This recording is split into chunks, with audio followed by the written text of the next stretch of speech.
I'm afraid you'll have to come with me, sir. Just like Mommy said! You bark at me. Hey, camera boy.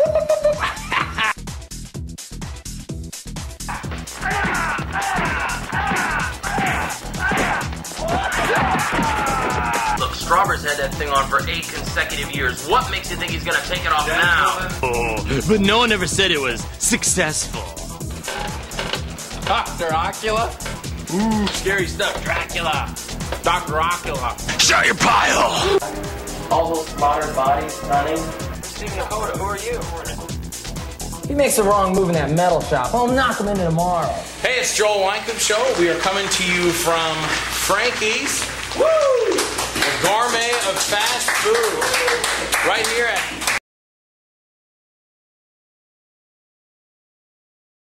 You're driving down the road, you're in the left lane, that's the fast lane. You're doing the speed limit, everything's fine. And then here comes Hot Rod Joe Bonanza next to you. And he gets past you. And he gets in front of you. Oh, look at the helicopter flying through the... Oh, there's the Statue of Liberty. Get out of the way. Why do you zoom past somebody, pull in front of them, and then hit the brakes as you want to... There's a nature trail over there, honey. There's a Ramada Inn. Get out of the way, please.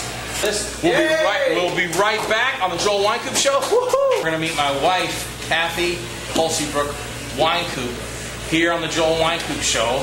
Yes, it's not, oh, we're meeting his wife. Oh, no, Cathy's done a lot of movies. She's an actress and she's done a lot of movies.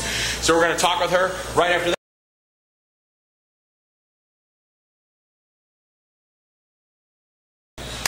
Hey, we're back. Wasn't that the most awesome commercial in the whole wide world? Yay! All right, knock it off, knock it off, knock it off. All right. Like I said, my guest here today is Cathy Wynkoop. Cathy, welcome to the show. Thank you. All right. And now, Cathy is not just like you're saying, oh, he's got his wife on there. No, whether she's my wife or she's done a bunch of stuff. She's done shorts and she's done movies. Now, Cathy, tell us about some of your first work that you've done. The very first? Yeah. Well, actually, the very first movie I've done was Fall of an Actor, which hopefully will be out very, very soon. Yes, because I learned how to edit and I'm working on it. Yeah, that was probably done in 2000 to 2001, I think. Okay. And the most recent thing I did, I believe, was Nicole's Sake, which was a short. And I think I did that last year. For Nicole's Sake, that was for Dustin Hubbard of Seaward Productions? Seaward Productions, right. Okay. And what'd you get to do in for Nicole's Sake? Well, for Nicole's Sake, I actually really am waiting for that one to come out because I got to play a mom who...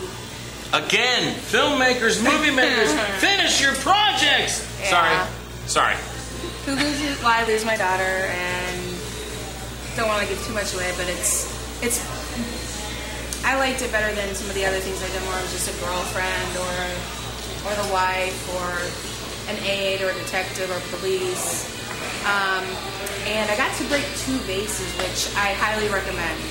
They're dollar store vases. If you get a chance to do it, absolutely do it. Good tension breaker. Oh, yeah. And it was a lot of fun. I'd smash it and like, so now, who was Nicole? Nicole was Melanie Roble, who I think was on your show months ago. Yep. That was the first thing I had ever done with her, and I think one of the first few things she'd done, and she's a really, really good actress. That's the first time.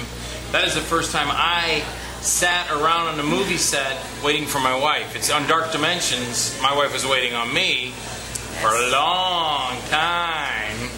But for Nicole's Sake, I was waiting on Cathy, and she was upstairs with the director, the cameraman, and Melanie and I would be downstairs. And I'm always like, shh, quiet on the set. But then I'm on the set, and here I am with Melanie. Did you know this? Did you know that? And I hear from upstairs, shut up, Joel, shut up. Yeah, so Cathy was busy doing her scenes, and they would yell down and tell, well, not just me, but Melanie. They'd say, Melanie, shut up. And I got to yell a lot, so that was always fun. That was fun, too. But now, what else have you done? I mean, that's when that comes out, that'll be pretty cool, because I think that really shows some of your cool acting abilities, because you got a big range there. You got to go from just being the sweet mother, having everybody in for the party, and then all of a sudden you're this raging, I get to get angry. yeah, crying, and then you're screaming and yelling, like you said, breaking vases. You're grabbing people by the hair, shoving them out the door. We're chasing them downstairs. Yeah, so you get the so we really want to see that thing come out. So Dustin, get busy, brother. Now, what else have you been involved with? Well, let's see. One of the first things that I did that actually was released was a short called The Part, which is in Twist Illusions 2. Who was that for? Twist Illusions. But who was it for?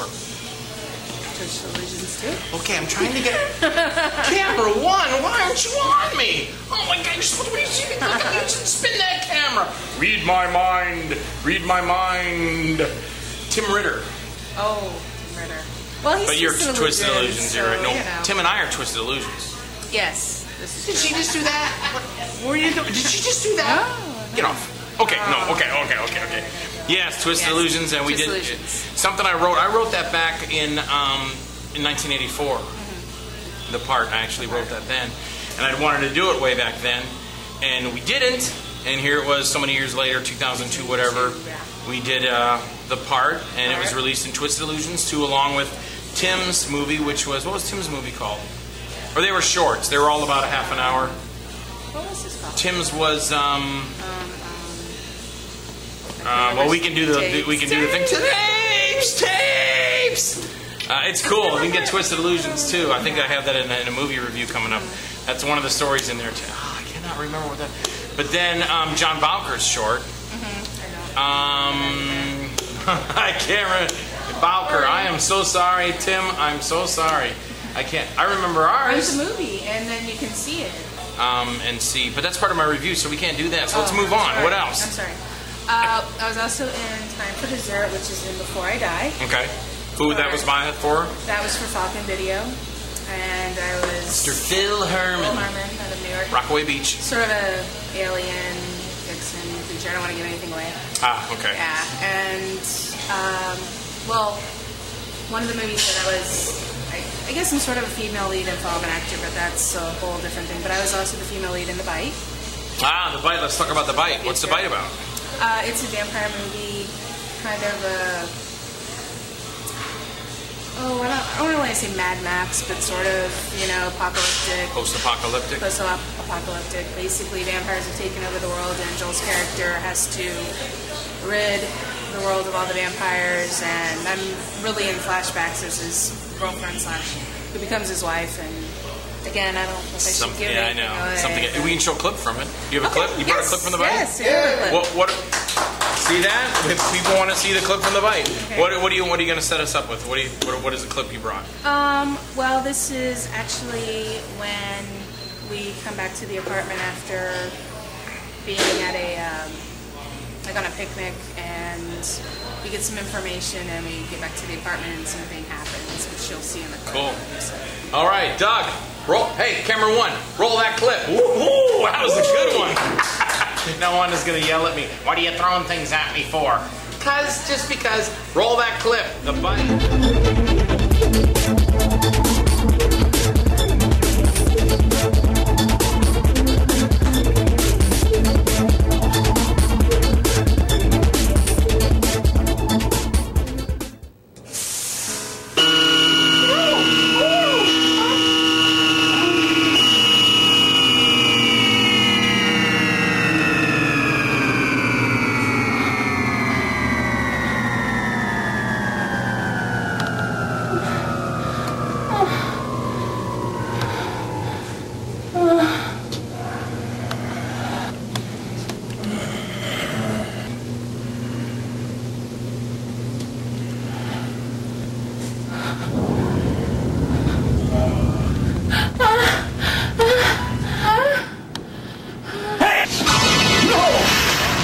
Pretty scary. Yeah. That was pretty cool.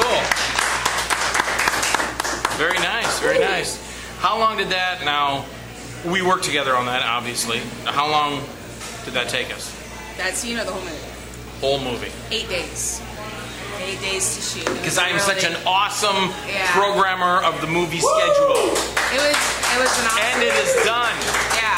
It was an awesome shoot. It did only take 8 days. Everything was pretty much on time. There was one setback on the very last day, which is actually the day we shot that. It took sort of a month to do that because we had Hurricane Charlie, Francis, and Janine. So it was sort of raining on the days we were outside. So Yeah. it took a little longer to do that last scene. But other than that, it was a real smooth shoot. Now that took an award, and you can kind of tell the funny story with that, but Yeah. also the cool story as far as the award.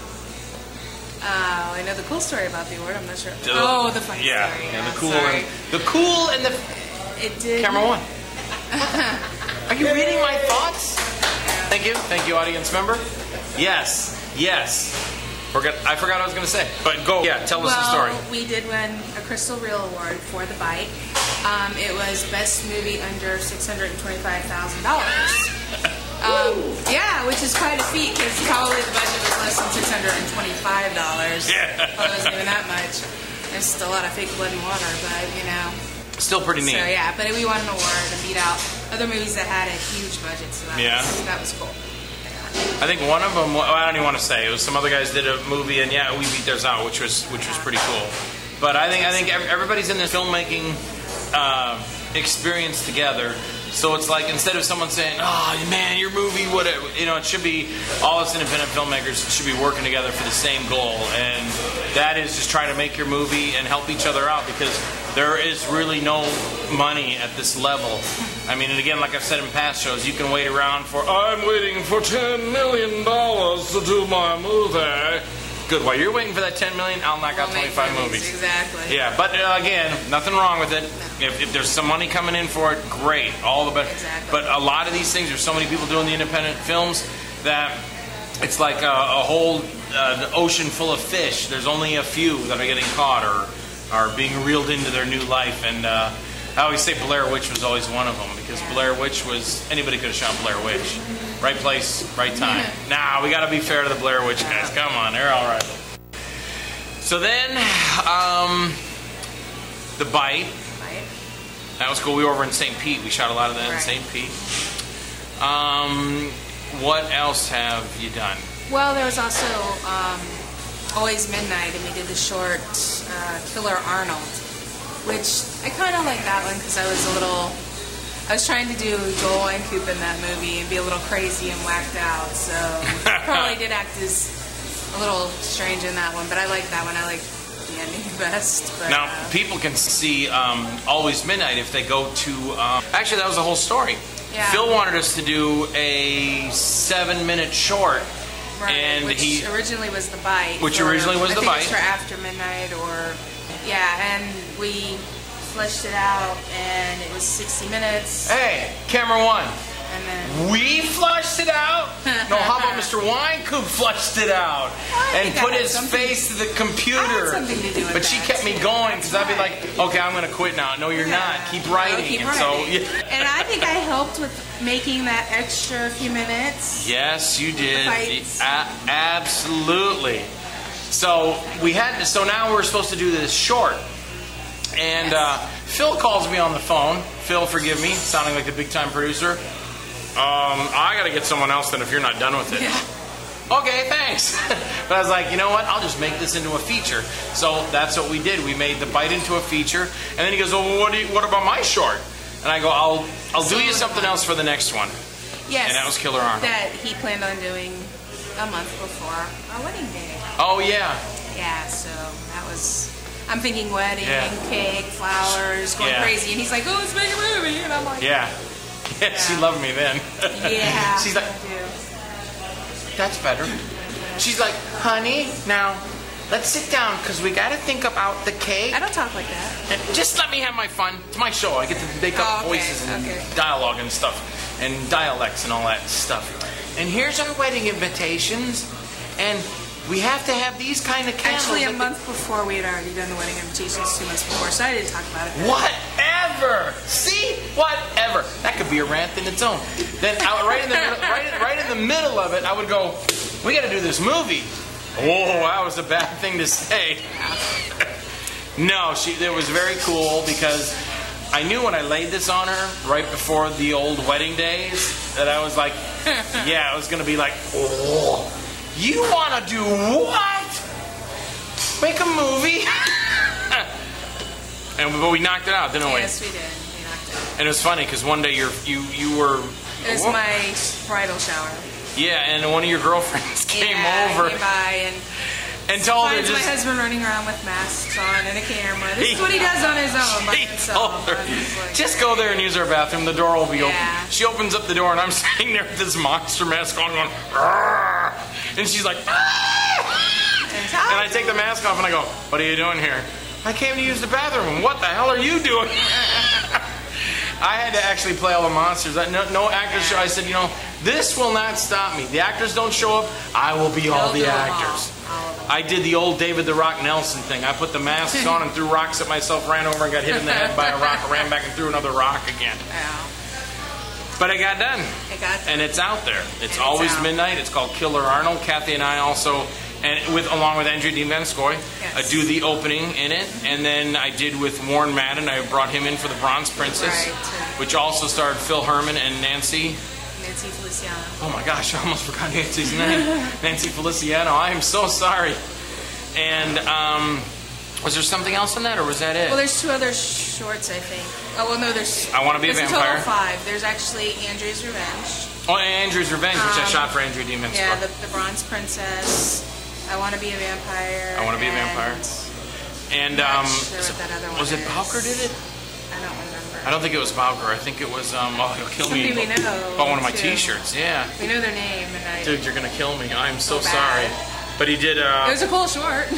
Yeah, the vampire one. It was very awesome, and that's in Always Midnight. And that's Always Midnight. So, now what else? Oh, well, I've done a lot of, I don't know if you want to call them bit parts or smaller parts in other movies where, they need a police detective or Ryan Cavallini. You did security guard. Right? That was for Ryan Cavallini. And a lot of things in 2 movies I've actually done voiceovers. What were they? One was Raising the Stakes for IWC Films out of West Virginia. Now you got to tell them, what does IWC stand for? Idiots with Cameras. Idiots with Cameras. But they're out of Way to go, Justin. They're out of West Virginia, which is Justin, I'm telling you right now, when Tim and I were going around trying to make our first movie, doing Twisted Illusions, and Tim goes, we're just a couple idiots with the camera. So, Justin, we had it way before you did, pal. But there's I think at the time he was maybe 17 years old, and he's out of West Virginia. My mom's from West Virginia, so I sort of had a little soft spot in my heart for him, and I did a voiceover for them.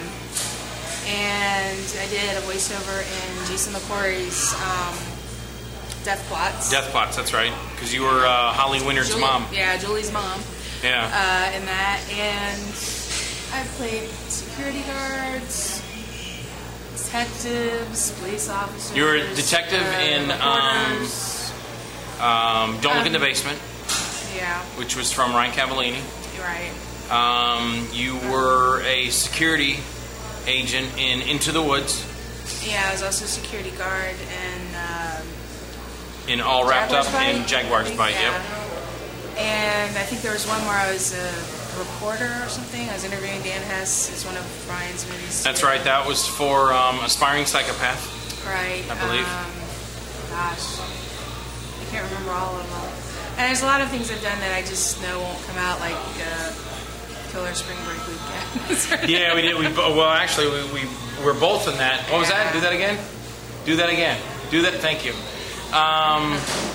My director, the camera, he likes to throw footballs back and forth in his hand. He juggles, and he can get up to 6 of them. Wow. And then he drops them. Oh no. And then I ask him to do it again, and he don't want to do it again. That's what he did. And that's why I was saying, do that again. He's like, because one I missed time. it. I missed it too. I caught the end of it when he dropped them. Jeez. And he won't do them again because he knows he's going to drop them again.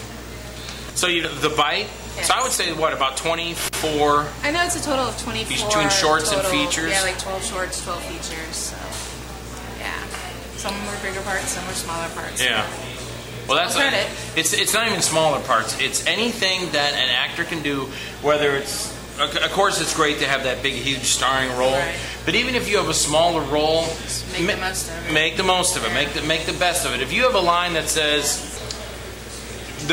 "He fell in the garbage truck," you can do it like, "He fell in the garbage truck," or you can go, "He fell in the garbage truck. No, you'll be fired right away. Yeah. But make the most of your scene. Make it memorable. You know what? That reminded me of Survivor's Remick. It's another. Oh, it's Survivor's Remick. That's right. Yeah. You played one of the survivors. Yes, I did. You were trying to play Captain Kirk. Yes, I was trying to play Captain Kirk. And actually, you said you're trying to play Captain Kirk. Stop doing Kirk. And John Martin, who's the producer from, what's John Martin's? New Parable Films. And the movie was called Not of This Earth. And it had 5 shorts on it. And ours was called Survivors of Remick. Not of this world. Huh? Not of this world. Not of This World. What did I say? Not of this earth. Not of This Earth. That is a movie that belongs to Tracy Lords. Oh, Wait a minute. How would you know that? I had to watch these things to get into the business. So Steve What Martin once business? said in the 70s, "Excuse me." What business were you trying to get into? Movies and stuff. But You know, our last show we Lords- talked about. Did I try to change something? Yeah, real but quick? it's not going to work. 'Cause See, Linnea Quigley wanted to be in Truth or Dare. We were writing Wicked to her then. Games. Truth or Dare 2. Yeah. Wicked Games. But she loved the whole Truth or Dare thing. So what's Don't think I'll forget about Tracy Lords. I'll remember that. I'm just gonna later. bring that up later on Yeah, tonight. I will. Now what about, however, and just you know what she catches me on? Sometimes I have to do these scenes in movies. No, he doesn't. No, I had to do there's no this point in scene it. There's no point in it. with this girl, and she was topless. Yeah, in a mask. This was very cohesive It didn't. to the whole storyline. Had nothing to do with of the Truth or story Dare at all, 3, except screaming for to show sanity. boobs. It had a No. very much had to be in the movie, and I get questioned about this all the time. And Dirty Cop No Donut don't even take me there with Gertie. Yeah. So what's up for you in the future? Well, I don't really have anything planned right yet. I was offered a part in another movie, but I think their funding has fallen through. So until that comes through, I don't really have anything on the horizon just yet. Haunted Non-Disclosure, Yeah. which is filmmaking friends of ours that we're working on. And yeah, I don't know. Yes, Sherry Lawrence, Nanette Benton. Yes, absolutely. And Bjorn is going to be in that. Very cool. Absolutely. Very cool. And I don't necessarily know if there's just a temporary snag, but again, sometimes these things happen. You We'll can be in the set middle of production. We Postmortem America 2021, which I just did with Linnea Quigley. It shut down in the middle to raise more money. Yeah. When we were doing Killing Spree, it shut down in the middle to raise more money. So sometimes these things happen. Yeah, it happens. Right. But it's still it's all these things I in just the don't future that we know look when forward that's to. gonna be, so Absolutely. when it comes up, Yep. hopefully. Well, hey, we're out of time, right. but I have to do the Wynkoop 30-second DVD movie review. You want to hang around for that? Sure. All right, we're going to be right back. Don't you dare miss it. I have no clue what it is, but it's from my personal collection because nobody sent me anything. I'm not sending them anything. Send me $10 and I'll send you something. I'm not sending you anything. So we'll be right back right after this. All right, hey, we're back on the Joel Wynkoop Show. And have you ever seen this flick? Yes, as a matter of fact, I have. Who's in this? Conrad Brooks. Conrad Brooks from Plan 9 from Outer Space. I will do my famous Conrad Brooks impression for everybody right now.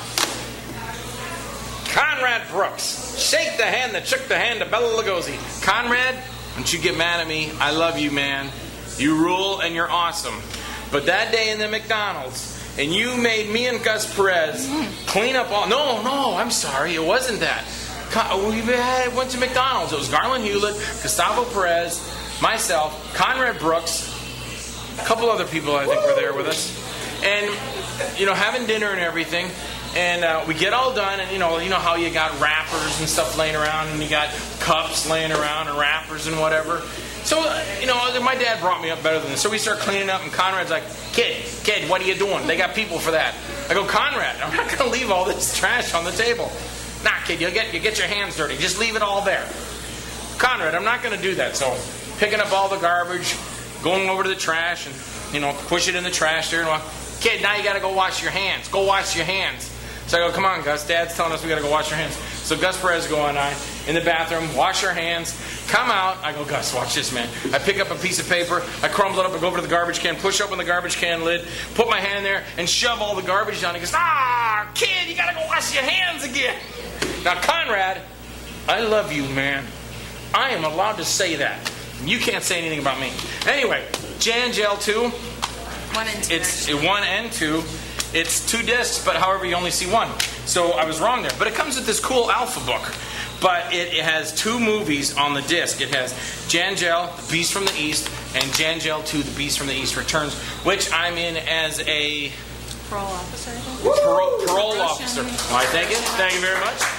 And it's pretty cool, because Conrad, I think in part 2, he calls himself Dirty Harry. Our kids love that movie. Yes, the boys love this. David, Jimmy, Adam, and Logan love this movie. It's, both of them. Really, it's like an Abbott and Costello type movie. This is for the people in the back that are looking around the cameraman.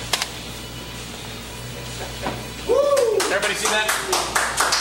You know, can I do an impromptu rant? Can I do that? A Wynkoop rant, impromptu? Oh, I have your permission? Yes, I was looking for my producer, but he's just like, the quality of this looks very good. High definition is very good. You know, back in the day when 16 millimeter looked okay, but it wasn't as good. So what's your rant? High definition looks very good. What's your rant? That could be a neutral rant, too. Oh, okay. But Jan Gel from the Beast from East, I was flipping around, reminds me of an impromptu rant. I'm going to do that really quick. Do I have time for an impromptu rant? Oh, I have 1 minute. Well, let me do that real quick. Okay, because we already said Jan Gel. Check out Conrad Brooks, my buddy. Impromptu rant. Here it is. People out in the street corners, they're holding a product up like a big sign. And you want to see that sign so you can go to that store wherever it is, right? Right? Am I right? Okay, here it is. So watch the sign. I got the sign. I got the sign. Look at my sign. Look at my sign. Look at my sign. How can you see what the sign says? Thank you. I knew I married her for something. Putting those DVD tapes around is very, very important. If you're doing this, trying to get everybody's attention, how can they see what it says? That's an impromptu Wynkoop's rant. Cathy, thank you very much. Thank you, Joel. For coming down. I hope you're still going to make me dinner tonight. Maybe. Maybe. And that's it. We're going to talk our way through the credits. That's the Joel Wynkoop Show. Woo! And thank you very much, studio audience. Good to have you all here. And we'll see you next time. Again, we're going to be here at Frankie's, the gourmet of fast food. We're out of here. So, how's your day?